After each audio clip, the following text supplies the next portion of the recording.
ก็คือตามแล้วไปเนาะทุกคนอันนี้ก็แบบผิดถูกอะให้ทุกคนมาคอมเมนต์เด้อมันถูกอันใดผิดอันใดถูกทุกคนเนาะตามแล้วก็ไปมันก็นี่คือร้านน้อยที่ถูกรถตามมันนะเห็นบ่ประมาณปีปลายเนาะปีปลายควบครึ่ง2 ปีเต็มแล้วบ่อ๋อ2 ปีเต็มแล้วประมาณนี้ค่อยกระจำบ่ได้เนาะนี่คนเวียดเนาะเวียดก่อสร้างเพื่อสินำโตได้นี่โอ้ยไปนำอยู่เฮือนลาว2-3 เทื่อพุ่นลาวจังสิมาอยู่เฮือนลาเอกเนาะโอ้คือเป็นจังซี่แล้วว่าอ่ะบ่ได้ตามเด็กน้อยมันล้มเองจังได้เนาะเป็น10 คนเนาะอยู่นั่งลินอยู่แคมป์ทางนะพระเจ้าก็ว่าเห็นเนาะไผๆก็เห็นเนาะว่าเราตามแล้วก็เราก็ไปเลยนะแบบเราเลี้ยวหลังวันนึงแล้วก็เด็กน้อยให้แล้วก็บ่สนใจเราไปเลยโอ้เพื่อสิเอาได้ก็ได้เนาะเมื่อยไล่เติบคอยมึนขนาดกับผิดกันย้อนมื้อนี้อันที่จริงเราสิแทบสิบ่ให้เงินได้บ่ให้เงินค่ารักษาก็บ่ให้เนาะเพราะว่าถ้าบ่ให้อีหลีก็สิแจ้งตำรวจเนาะเราก็เลยเอาให้สบายดีทุกคนมื้อนี้ก็มาพอกับบ่าวละเอกคือเก่าทุกคนเนาะสบายดีบรรยากาศยามเช้าเนาะก็มื้อนี้พี่น้องเกิดเหตุเนาะก็คือมื้อนี้น่ะรถซนหรือว่ารถตั้มเนาะลานของบ่าวละเอกเนาะเป็นลูกของน้องสาวนะทุกคนรถตั้มเมื่อวานนี้พี่น้องเนาะรถชนอยู่ต่อหน้าเฮือนรถเนาะชนในหมู่บ้านเนาะบ่ได้ชนอยู่ในถนนใหญ่อยู่พุ่นเด้อบ่แม่นเด้อชนอยู่ในต่อหน้าเฮือนเลยเนาะทุกคนเนาะแต่ว่าประเด็นคือตอนนี้น่ะชนแล้วหนีเนาะทุกคนเนาะเพิ่นคือรถมอไซค์เวียดนามเนาะเป็นสร้างเฮือนเนาะเฮ็ดเฮือนอยู่ในหมู่บ้านของบ่าวละเอกเนาะเพิ่นออกมาแต่เฮ็ดเฮือนแล้วก็เลิกงานเพิ่นก็แล่นมาแล้วก็ร้านของบ่าวละเอกน่ะออกมาแต่เฮือนแล้วออกข้ามไปเล่นอยู่ฝั่งพุ่นเนาะก็เด็กน้อยแล่นไปแล่นมาแถวบ้านนี่แหละเขาก็เล่นประจำเนาะนั่งเล่นประจำแหละแล้วเพิ่นแล่นมาแต่พุ่นแล้วก็เพิ่นก็ตั้มเนาะตั้มแล้วก็เพิ่นบ่จอดแล้วเนาะตั้มแล้วก็เพิ่นเลี้ยวกลับหลังบาทนึงแล้วก็เพิ่นไปเลยเด้อทุกคนเนาะบ่ได้จอดแล้วก็บ่ได้ลงมาเบิ่งว่าเป็นจังใดแน่เด็กน้อยเจ็บหลายบ่เนาะบ่เลยทุกคนเนาะคือตั้มแล้วก็ไปเลยนะแบบเพิ่นว่าแบบบ่มีเกิดเหตุหยังคือเพิ่นเฮ็ดแบบบ่มีหยังเกิดขึ้นเลยนะทุกคนตั้มแล้วก็ไปเลยเนาะไปหากินเบียร์น้ำหมู่เพิ่นเซยเนาะคนเวียดนามทุกคนเลยเนาะเพิ่นก็ตั้มแล้วก็นั่งกินเบียร์อยู่เฮือนหมู่ของเพิ่นเนาะอยู่ในห้างนี่เซยเนาะผู้ที่ว่าหมู่บ้านนี่เนาะบ่าวละเอกนะบ่ได้อยู่เฮือนทุกคนไปเมืองนอกเนาะไปผ้าอันอิหยังผ้าหลวงพี่เนาะหรือว่าหลวงปู่ทองนาคเนาะเพิ่นไปแจกเครื่องอยู่ในเขตชนบทเนาะไปแจกมีไปแจกเสื้อผ้าอยู่ในเขตชนบททางเมืองนอกพุ่นละเนาะพอดีกลับมาเฮือนเนาะแต่ได้ยินแม่บอกว่ามีรถตามลานว่ะตามแล้วก็ไปเลยบ่จอดแล้วก็บ่เบิ่งเนาะว่าเจ็บมองใดก็บ่ถามก็คือตามแล้วก็ไปเลยแล้วก็ไปนั่งกินเบียร์เซยเนาะแบบบ่มีหยังเกิดขึ้นข่อยก็ว่าอยู่หาอีแม่เมื่อวานนี้เป็นหยังคือบ่โทรหาเนาะถ้าโทรหาเมื่อวานนี้ข่อยก็สิฟ้าวกลับตั้งแต่เมืองเนาะตั้งแต่เมืองนอกเนาะเพราะว่าไกลก็ต้องได้เดินทางเนาะเพราะว่าตามแล้วเพิ่นก็บ่ได้บอกเนาะพอดีกลับมาจากเมืองนอกแล้วก็ฮอดเฮือนฮอดซ่านแล้วก็มันค่ำแล้วทุกคนเนาะค่ำแล้วเพิ่นก็บอกว่ามื้อนี้น่ะรถตามลานเด้ว่าใครเป็นคนตามทำวะคนเวียดตามแล้วก็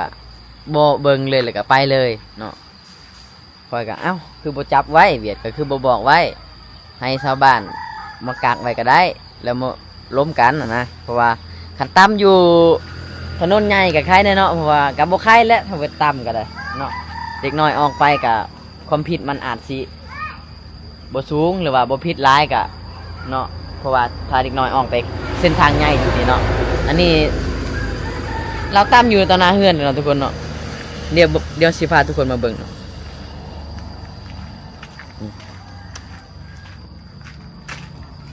นี่เนาะตามมองนี่เนาะก็คือร้านน่ะลงแต่เฮือนเนาะแล้วก็สิข้ามไปลิ่นอยู่เฮือนฝั่งนี้เพราะว่าอยู่เฮือนทางนี้อยู่เฮือนหลังนี้ก็มีเด็กน้อยเนาะเด็กน้อยมาลูกสาวของคนในเฮือนแหละเด็กแล้วก็ร้านของเบาละเอกน่ะสิมาลินน้ำเพิ่นอยู่ทางพุ่นเนาะแล้วก็แม่ของเบาไทยบ้านนอกหรือว่าเบาละเอกก็นั่งอยู่เถียงหั่นแล้วก็ร้านน่ะแล่นมาที่พี่แล้วก็แล่นสิข้ามไปลิ่นอยู่พังพุ่นไปลิ่นนำแม่อยู่พังพุ่นและรถน่ะมาแต่พุ่นเนาะเพิ่นมาแต่เฮ็ดเฮือนอยู่ทางในพุ่นแล้วก็แล่นมาตั้มอยู่นี่เนาะตั้มอยู่ต่อหน้าเฮือนแล้วก็ตั้มแล้วก็เพิ่นจอดรถในหั่นแล้วก็เลี้ยวมาแล้วก็ร้านก็ให้อยู่เนาะ เด็กน้อยน่ะก็ให้อยู่แล้วก็อีแม่เพิ่นก็อุ้มเลี้ยวมาเพิ่นเห็นบ่เป็นหยังแล้วเพิ่นก็ขับรถไปเซยแล้วก็ไปนั่งกินเบียร์อยู่ฮานเพิ่นเซยนะทุกคนแต่ตอนนี้นะกำลังโทรหาอยู่เนาะบ่ฮู้ว่าสิมาหรือบ่นะทุกคนคนเวียดนี่เนาะก็ให้เจ้าของห้านอยู่ในนี่นะเป็นเรื่องเคยของคนที่ตำนี่เนาะเป็นเรื่องเคยคน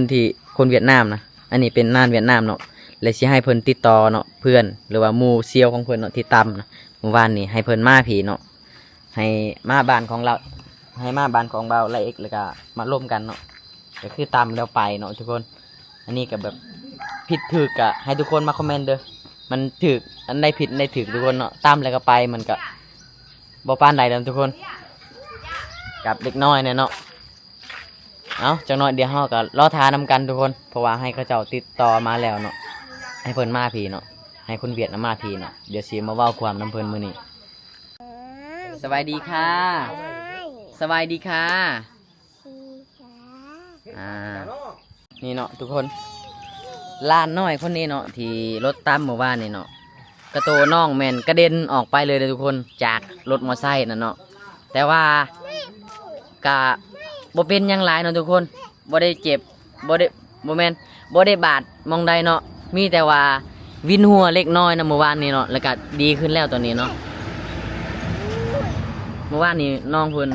รู้สึกวินหัวแห้งเนาะแล้วก็นอนหลับเลยทุกคนเนาะแล้วก็บ่ได้ไปสักยาซ้ำเนาะมันค่ำเนาะเพราะว่าละเอกห้ากับมาเนาะทางอีแม่ก็บ่จักหยังเนาะอยู่เฮือนก็ได้เนาะเทิมรถตำใช้เมื่อวานนี่รถตำแหละรถตำไหมฮะรถตำใช้เศร้าแล้วบ่วินหัวน่ะบ่เศร้าแล้วโอ้ตัวพี่น้องไปเบิ่งรถตำอยู่ใช้เมื่อวานเนี่ยไปเบิ่งไปเราตำไหมไปทีนแหละเราตำไหมทีนแหละทีนไหนเช็ดเปล่าอ่ะเจ็บอยู่นี่บ่รถตำบ่ผมด่ารถตำเมื่อวานนี่เจ็บนี่เนาะวินหัวแหละทีนแหละบ่ทีนไหนเจ็บอยู่ในหัวเพิ่นว่าน้อยแลนมาลินแถวนี้ประจำเลยเนาะอันนี้เป็นเส้นทางเขาหมู่บ้านทุกคนเนาะพี่ไปพูดเนาะแล้วเด็กน้อยร้านสาวของเบาละเอกกะแลนลินแถวนี้แล้วกับลูกสาวเนาะทุกคนพิทึกกะอยากให้เพิ่นมาไวๆเนาะมาเว้าเรื่องกันเนาะไผผิดไผถูกก็ได้เนาะ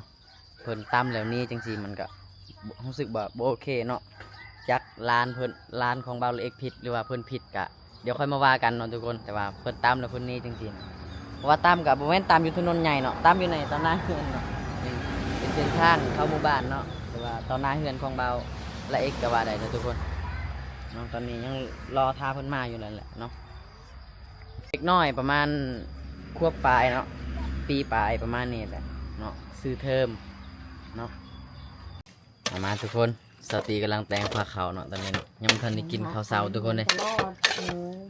ซีนยังอีกน้อยบัดนี้ง่ายมากเขาจุดละมุดได้ทั้งวัน อย่าบอกเด้อซีนกระทิ่งอีก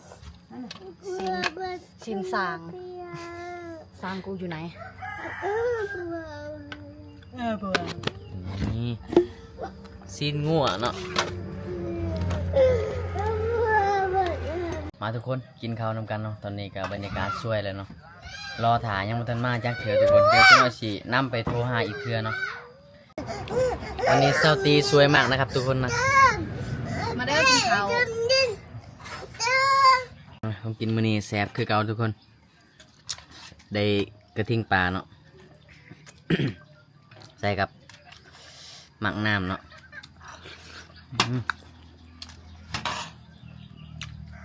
เบิ่งก็ขนาดเลย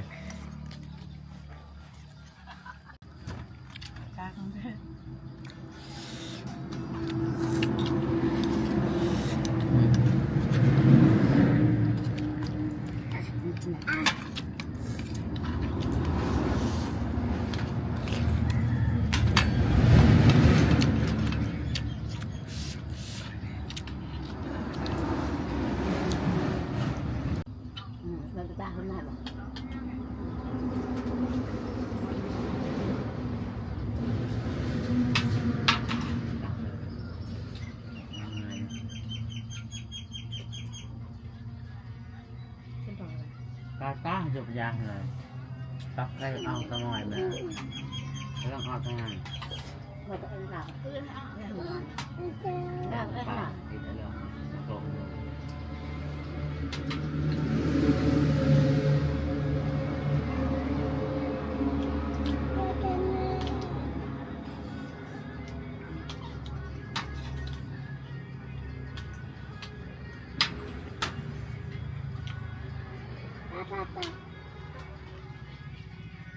nhiều đẹp.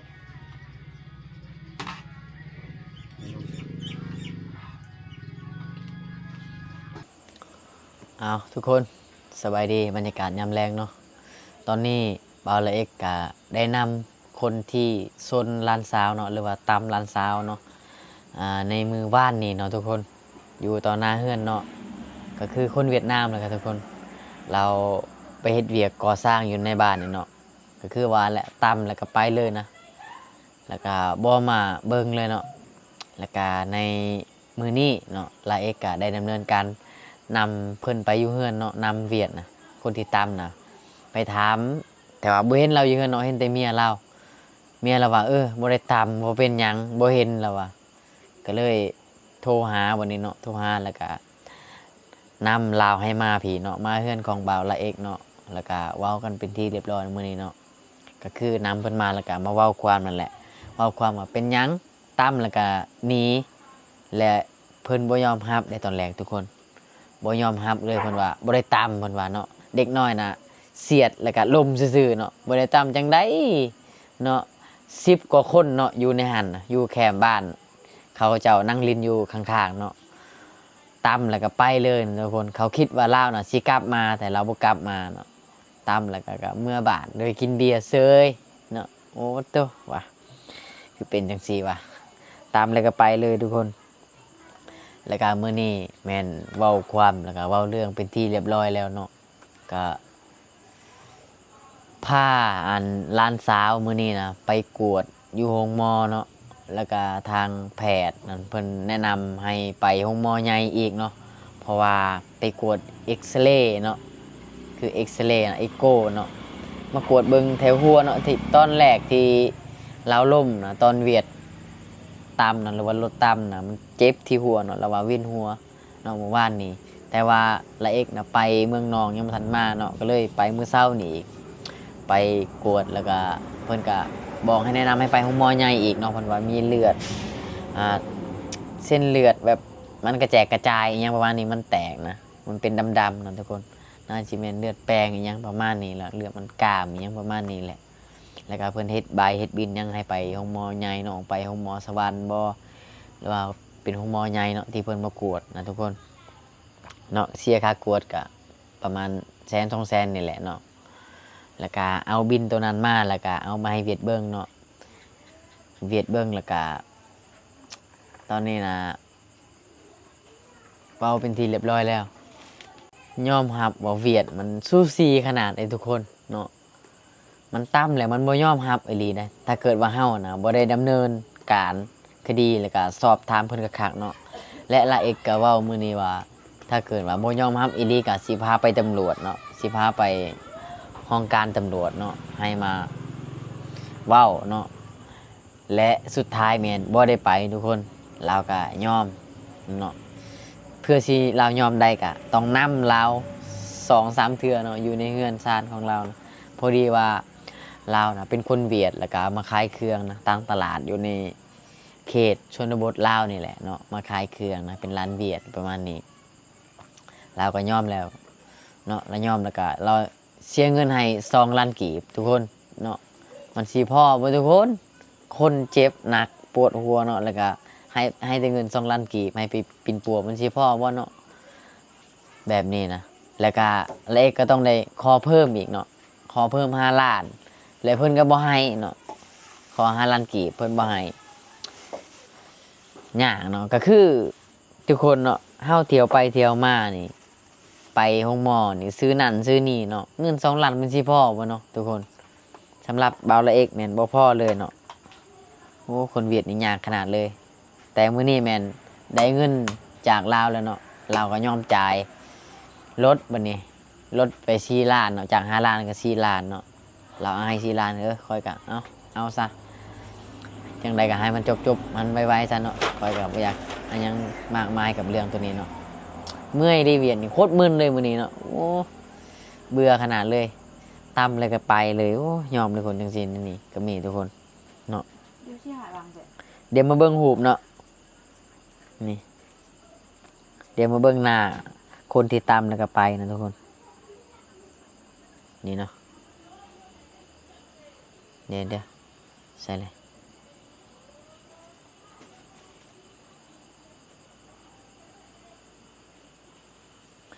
ทายมาอยู่บ่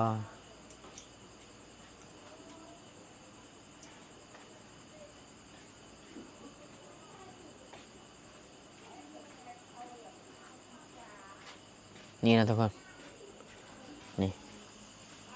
เห็นบ่นี่คนเวียดเนาะเวียดก่อสร้างเพื่อสินำโตได้นี่โอ้ยไปนำอยู่เฮือนลาว2-3 เทื่อพุ่นลาวจังสิมาอยู่เฮือนลาเอกเนาะ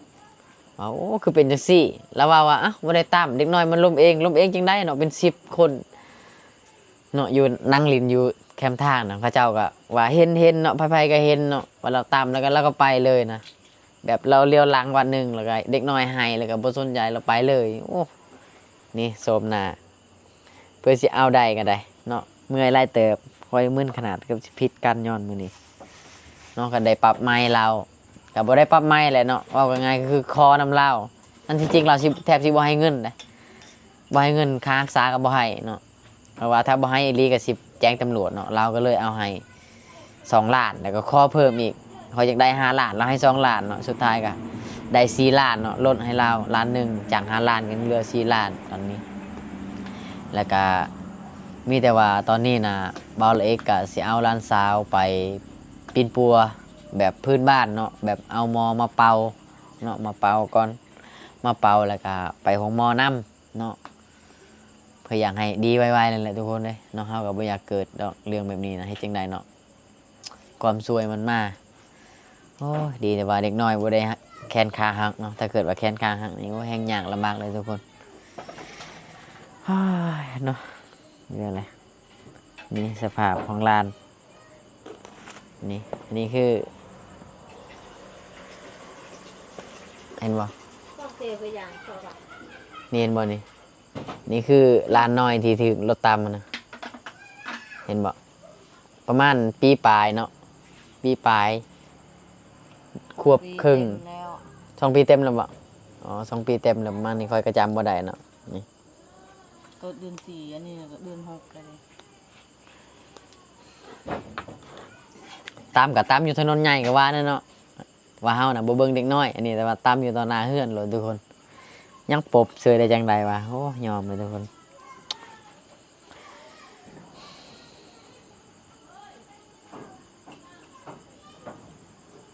เอาคลิปนี้กะ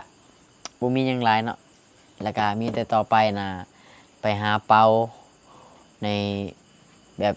วิธีพื้นบ้านของบ่าวเล็กเนาะหาหมอเปา